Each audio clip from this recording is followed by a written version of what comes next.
আমাদের চারপাশে আজ যত অশান্তি, যত হতাশা, যত অবসাদ, তার একটাই বড় কারণ হলো মানুষ ঈশ্বরকে ভুলে যাচ্ছে, মানুষ নিজের আত্মাকে ভুলে যাচ্ছে।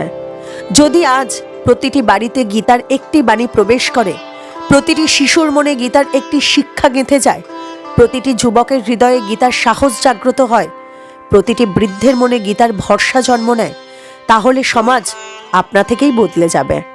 গীতা মানে ধর্ম নয়, গীতা মানে মানুষ হওয়ার শিক্ষা। আজ আপনার মাধ্যমে, এই ভিডিওর মাধ্যমে যদি একজন মানুষের মনেও চূড়ান্ত শান্তির একটি আলো জ্বলে ওঠে, তবেই এই ভিডিও তৈরি সার্থক হবে।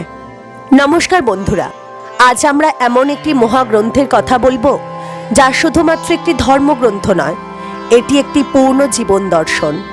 একটি যুদ্ধক্ষেত্রে দাঁড়িয়ে বলা সেই অমর বাণীগুলো আজও মানুষের জীবনে আলো জ্বালায়, দুঃখে ভরসা দেয়, হতাশায় সাহস দেয়, আর অন্ধকারে পথ দেখায়। এই মহাগ্রন্থের নামই হলো শ্রীমদ্ ভগবত গীতা। যখন মানুষ ভেঙে পড়ে তখন গীতা বলে, ভয় পেও না, কর্তব্য করো।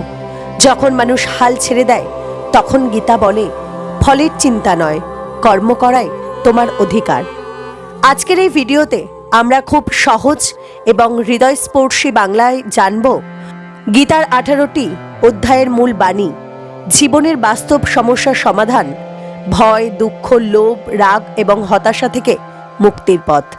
চলুন তবে শুরু করা যাক সেই মহান যাত্রা। মহাভারতের কুরুক্ষেত্র যুদ্ধক্ষেত্রে দাঁড়িয়ে অর্জুন দেখলেন সামনে তার আত্মীয় স্বজন, গুরু, বন্ধু বান্ধব। যুদ্ধ করতে গিয়ে নিজের লোককেই হত্যা করতে হবে, এই ভাবনায় তিনি ভেঙে পড়লেন। তার হাত থেকে ধনুক পড়ে গেল, চোখে জল এলো। তিনি বললেন, হে কৃষ্ণ, আমি যুদ্ধ করতে পারবো না। জীবনে যখন আমরা দায়িত্বের ভয়ে পিছিয়ে যাই, তখনই প্রকৃত যুদ্ধ শুরু হয় মনের ভেতরে। মানুষ জীবনে সংকটে পড়বেই, কিন্তু সংকটে ভেঙে পড়াই সমস্যার সমাধান নয়, সংকটের মুখোমুখি দাঁড়ানোই সত্যিকারের বীরত্ব। শ্রীকৃষ্ণ অর্জুনকে জীবনের চিরন্তন সত্য বোঝালেন। তিনি বললেন, শরীর নশ্বর কিন্তু আত্মা চিরন্তন। মৃত্যু মানে শেষ নয়, মৃত্যু মানে কেবল পোশাক বদল করা। যেমন মানুষ পুরনো কাপড় ছেড়ে নতুন কাপড় পরে, তেমনি আত্মাও পুরনো দেহ ছেড়ে নতুন দেহ ধারণ করে। তুমি শরীর নও, তুমি আত্মা। আত্মাকে কেউ পোড়াতে পারে না, আত্মাকে কেউ কাটতে পারে না। শ্রীকৃষ্ণ আরও বলেন, তোমার অধিকার শুধু কর্মে, ফলের উপরে নয়। অর্থাৎ মানুষ যদি শুধু ফলের চিন্তায় কাজ করে, তবে সে কখনোই শান্তি পায় না। শ্রীকৃষ্ণ বলেন, কেউ কখনো কাজ না করে থাকতে পারে না। নিঃশ্বাস নিচ্ছ, এটাও একটা কর্ম। চিন্তা করছো, এটাও একটা কর্ম। তাই কর্ম থেকে পালানো অসম্ভব। কিন্তু কর্মকে যদি ভগবানের উদ্দেশ্যে করা যায়, তাহলে কর্ম আর বন্ধন হয় না, সে হয় মুক্তির পথ। কর্তব্য করো, কিন্তু অহংকার নিয়ে নয়, ফলের লোভে নয়, ভগবানকে স্মরণ করে কাজ করো, এটাই কর্মযোগ। জ্ঞানযোগ অর্থাৎ সত্যকে জানা। শ্রীকৃষ্ণ বলেন, জ্ঞানী অজ্ঞানতার অন্ধকার দূর করে। যে মানুষ সত্যকে জানতে চায়, যে মানুষ অহংকার ছেড়ে প্রশ্ন করতে শেখে, তাকেই প্রকৃত জ্ঞানী বলা হয়। শুধুমাত্র বই পড়লেই জ্ঞান হয় না, নিজের অন্তর পরিষ্কার হলেই জ্ঞান জন্মায়। তিনি আরও বলেন, আমি যুগে যুগে পৃথিবীতে অবতার গ্রহণ করি সৎকে রক্ষা করতে, অসৎকে বিনাশ করতে, ধর্মকে পুনঃ প্রতিষ্ঠা করতে। কর্ম সন্ন্যাস যোগ অর্থাৎ ভোগ নয়, ত্যাগই হলো আসল সুখ। শ্রীকৃষ্ণ বলেন, শুধু সংসার ত্যাগ করলেই মুক্তি হয় না, মনের আসক্তি ত্যাগ করলে তবেই মুক্তি। কেউ সংসারে থেকেও মুক্ত হতে পারে, আবার কেউ সন্ন্যাসী হয়েও বন্ধনে থাকে। কাম, লোভ, রাগ এই 3 ধরনই মানুষের সবচেয়ে বড় শত্রু। এদের জয় করতে পারলেই প্রকৃত শান্তি আসে।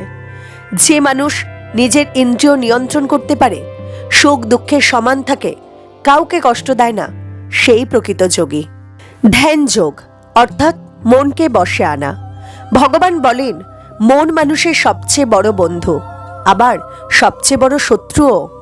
যদি মন তোমার নিয়ন্ত্রণে থাকে, তুমি জয়ী, আর যদি মন তোমার উপর রাজত্ব করে, তুমি পরাজিত।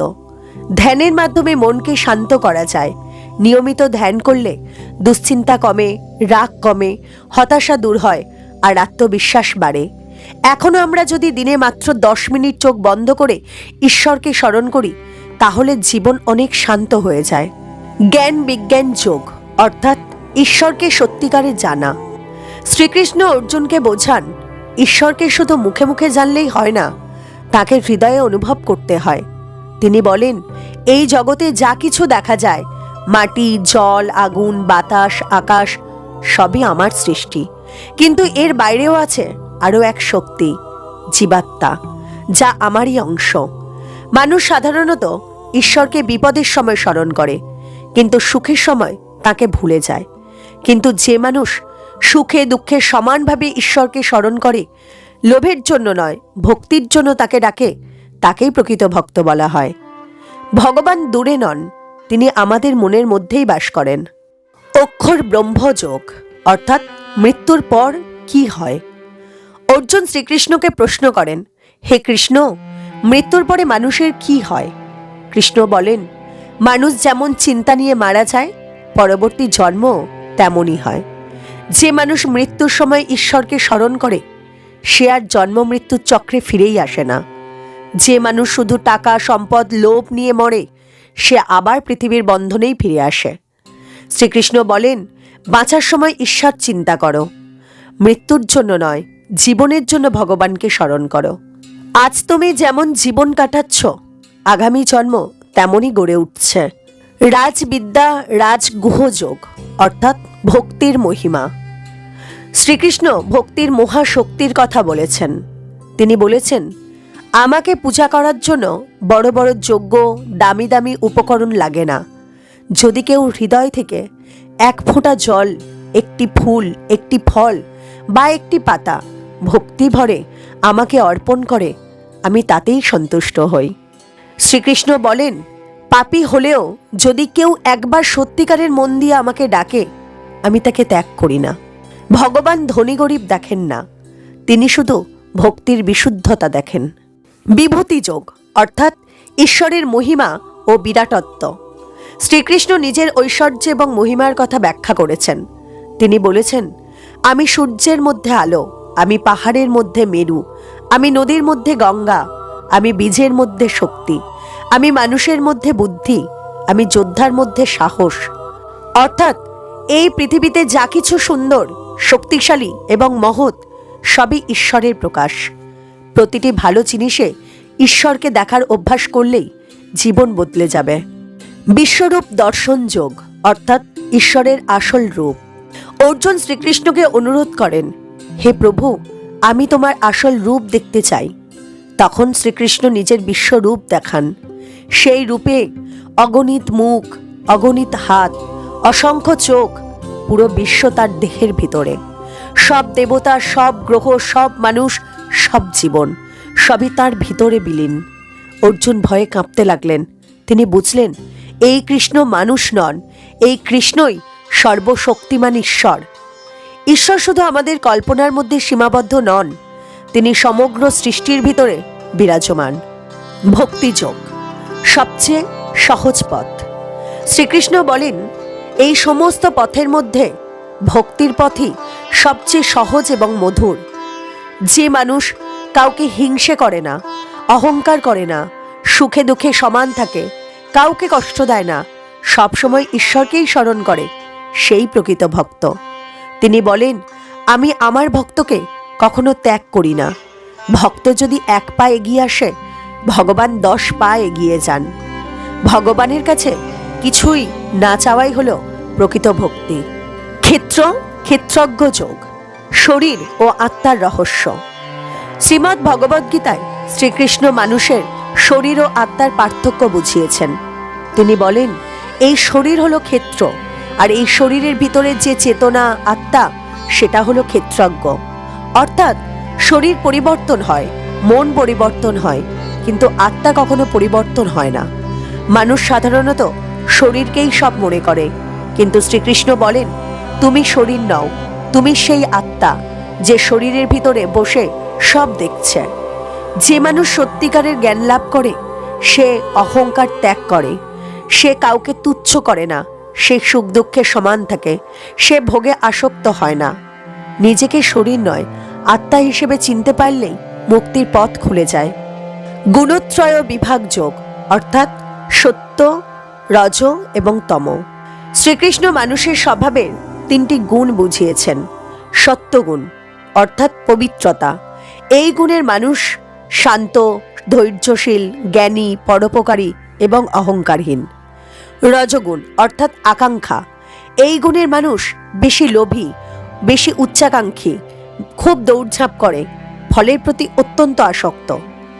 তমগুণ অর্থাৎ অন্ধকার, এই গুণের মানুষ অলস, অজ্ঞ, হিংস্র, ভুল কাজে আসক্ত, মিথ্যা ও নেশাপ্রবণ। কৃষ্ণ বলেন, মানুষ যদি সত্যগুণ বাড়াতে পারে তবে সে ধীরে ধীরে ঈশ্বরের দিকে এগিয়ে যায়। তোমার চিন্তা যেমন, তোমার জীবনও তেমনই।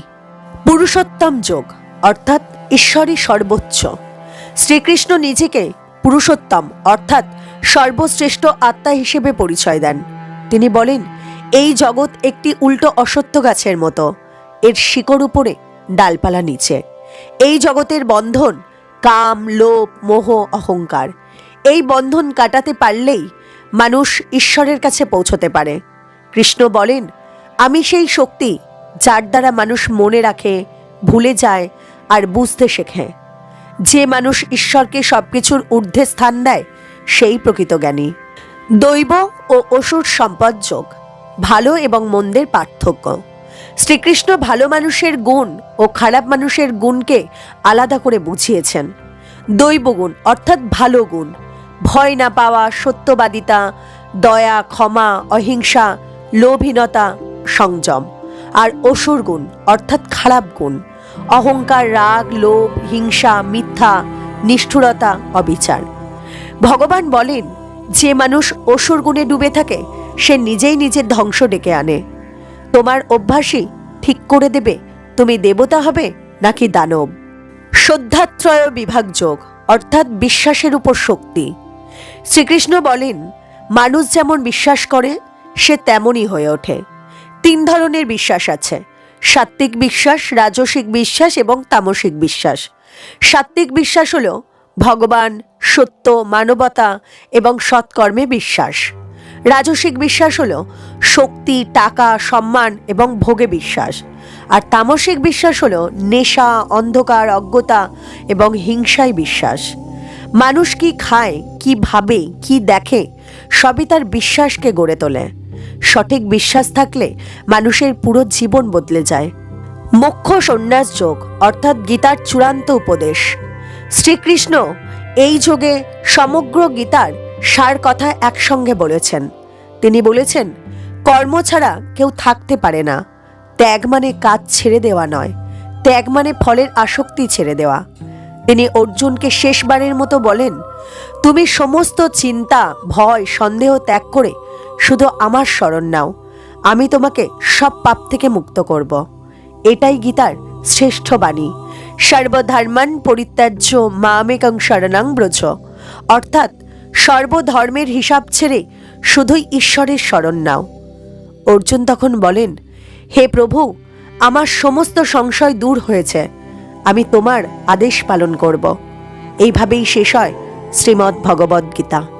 প্রিয় বন্ধুরা, আজ আমরা শ্রীমদ্ ভগবদ্ গীতার 18টি অধ্যায়ের মূল বাণী খুব সহজ এবং হৃদয় থেকে হৃদয়ে পৌঁছয় এমন ভাষায় জানার চেষ্টা করলাম।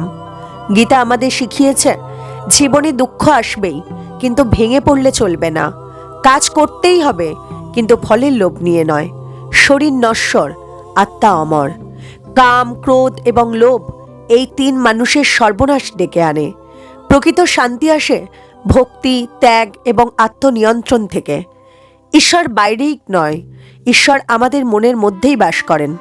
আজকের দুনিয়া ভীষণ ব্যস্ত, মানুষের হাতে সময় নেই, কিন্তু দুশ্চিন্তার শেষ নেই। মানুষের কাছে টাকা আছে কিন্তু শান্তি নেই। মানুষের হাতে ফোন আছে কিন্তু নিজের মনের খবর নেয়ার সময় নেই। ঠিক এই সময়ে শ্রীমদ্ ভগবদ্ গীতা মানুষের কাছে ফিরে আসে জীবনের ঔষধ হয়ে। যখন কেউ হতাশায় ভেঙে পড়ে, গীতা তাকে বলে, ভয় পেও না, তুমি একা নও। যখন কেউ অন্যায়ের সামনে দাঁড়াতে ভয় পায়, গীতা তাকে বলে, সত্যের পথে দাঁড়াও, পরাজয় তোমাকে ছুঁতেই পারবে না। যখন কেউ জীবনের অর্থ হারিয়ে ফেলে, গীতা তাকে বলে নিজের ভেতরে তাকাও, সেখানেই ঈশ্বর বিরাজমান। গীতা কোনো একদিনের জন্য নয়, গীতা জীবনের প্রতিটি দিনের জন্য। শিশুর জন্য যেমন, তেমনই যুবকের জন্য, তেমনই বৃদ্ধের জন্য। গীতা শেখায় কিভাবে ভালো মানুষ হতে হয়, ধৈর্য ধরতে হয়, ক্ষমা করতে হয়, অহংকার ত্যাগ করতে হয় এবং সবশেষে ঈশ্বরের শরণ নিতে হয়। আজকের জীবনে গীতার প্রয়োজন কেন? কারণ আজ সমাজে হিংসা বেড়েছে, রাগ বেড়েছে, লোভ বেড়েছে, সম্পর্ক ভেঙে যাচ্ছে, মানুষ মানুষকে বিশ্বাস করছে না। এই সময়েই সবচেয়ে বেশি প্রয়োজন গীতার বাণী। কারণ গীতা শেখায় কিভাবে রাগের উপর বিজয় লাভ করতে হয়, কিভাবে লোভের ফাঁদ থেকে বের হতে হয়, কিভাবে দুঃখের মধ্যেও শান্ত থাকা যায়, কিভাবে অন্যের জন্য বাঁচা যায়, কিভাবে মৃত্যুকেও ভয় না পেয়ে গ্রহণ করা যায়। গীতা এমন এক গ্রন্থ যাকে যত বেশি পড়বে তত বেশি জীবনের অর্থ বুঝতে পারবে। একবার পড়লে মনে হবে ভালো লাগলো, দুইবার পড়লে মনে হবে জীবন বদলাচ্ছে, আর নিয়মিত পড়লে মনে হবে জীবন সত্যিই সুন্দর। আমাদের চারপাশে আজ যত অশান্তি, যত হতাশা, যত অবসাদ, তার একটাই বড় কারণ হলো মানুষ ঈশ্বরকে ভুলে যাচ্ছে, মানুষ নিজের আত্মাকে ভুলে যাচ্ছে। যদি আজ প্রতিটি বাড়িতে গীতার একটি বাণী প্রবেশ করে, প্রতিটি শিশুর মনে গীতার একটি শিক্ষা গেঁথে যায়, প্রতিটি যুবকের হৃদয়ে গীতার সাহস জাগ্রত হয়, প্রতিটি বৃদ্ধের মনে গীতার ভরসা জন্ম নেয়, তাহলে সমাজ আপনা থেকেই বদলে যাবে। গীতা মানে ধর্ম নয়, গীতা মানে মানুষ হওয়ার শিক্ষা। আজ আপনার মাধ্যমে, এই ভিডিওর মাধ্যমে যদি একজন মানুষের মনেও চূড়ান্ত শান্তির একটি আলো জ্বলে ওঠে, তবেই এই ভিডিও তৈরি সার্থক হবে। আপনাদের যদি এই সম্পূর্ণ শ্রীমদ্ ভগবদ্ গীতার ভিডিওটি ভালো লেগে থাকে, যদি মনে হয় এই ভিডিও থেকে আপনার জীবনে সামান্য হলেও শান্তি এসেছে, আশা এসেছে, সাহস এসেছে, তাহলে অনুগ্রহ করে এই ভিডিওটিতে একটি লাইক করবেন। আপনার অনুভূতি কমেন্ট করে জানাতে ভুলবেন না। নতুন নতুন গীতা, পুরাণ, ভক্তিমূলক এবং জীবন বদলে দেওয়া ভিডিও পেতে এখনই আমাদের চ্যানেলটি সাবস্ক্রাইব করে পাশে থাকা বেল আইকনটি প্রেস করতে ভুলবেন না। আপনার একটি লাইক আমাদের নতুন ভিডিও বানানোর অনুপ্রেরণা, আপনার একটি কমেন্ট আমাদের এগিয়ে চলার শক্তি, আর আপনার একটি সাবস্ক্রাইব আমাদের পরিবারকে বড় করে তুলবে। এই ভিডিওটি আপনার পরিবার, বন্ধু, আত্মীয়দের সাথে শেয়ার করবেন। হয়তো আপনার একটি শেয়ারই কারোর জীবনে নতুন আলো এনে দিতে পারে। চলুন আজ আমরা সবাই মিলে প্রতিজ্ঞা করি, রাগের বদলে শান্তি বেছে নেব, লোভের বদলে ত্যাগ বেছে নেব, অহংকারের বদলে ভক্তি বেছে নেব, অন্যায়ের বদলে সত্যের পথে হাঁটব এবং মনে প্রাণে বলবো, হে কৃষ্ণ, তুমি আমার পথ দেখাও। আপনাদের সকলের জীবনে শান্তি, ভক্তি, প্রেম আর সাফল্য বর্ষিত হোক, এই প্রার্থনা রেখে আজ এখানেই বিদায় নিচ্ছি। জয় শ্রীকৃষ্ণ, জয় শ্রীমদ্ ভগবদ্ গীতা।